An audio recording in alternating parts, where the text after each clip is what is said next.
রাখছি আহমদ জাফির আরফান। জি, নামটা ঠিক আছে কিনা? আর 2 নম্বর প্রশ্ন হচ্ছে, জি, কিছুদিন আগে আঞ্জুমানে রহমানি আহমদিয়া সুন্নিয়া ট্রাস্ট থেকে একটা লিফলেট পাইলাম।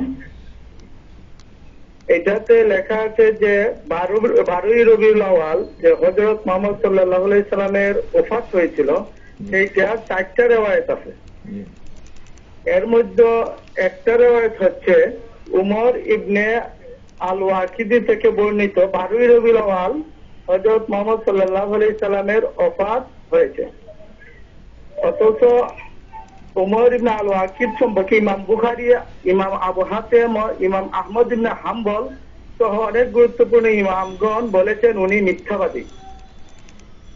সেই জন্য তাদের দাবি হচ্ছে, অর্থাৎ ওই শাস্ত্রের দাবি হচ্ছে ওই দিন ওফাতের দাবিটাও সংঘর্ষ কারণে ভিত্তিহীন।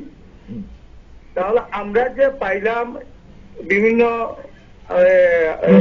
গ্রন্থে 12ই রবিউল আউয়াল রাসূল করিম সাল্লাল্লাহু আলাইহি সাল্লামের জন্ম দিবস এবং ওফাত দিবস, এইটা কতটুকু সত্য এবং এটার অভিমত চাচ্ছি। ধন্যবাদ। আপনার এক নাম হলো আহমদ শব্দের অর্থ তো বুঝতেই পারছেন, প্রশংসিত। জাফর শব্দের অর্থ আরমান। আপনার এই নামটা সম্বন্ধে আমি এখন এই মুহূর্তে সরাসরি কিছু বলছি না।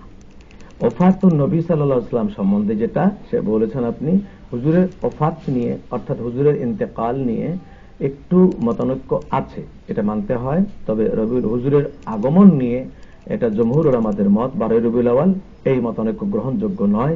তবে হুজুরের ওফাত শরীফের মতানৈক্য গ্রহণযোগ্য। হুজুরের ওফাতের যে মতানৈক্য আপনি ঐতিহাসিক সূত্রে বলছেন, সেটা গ্রহণযোগ্য, মতামত থাকতেই পারে, কিন্তু হুজুরের শুভাগমনের মতানৈক্য গ্রহণযোগ্য নয়। পরিষ্কার কথা।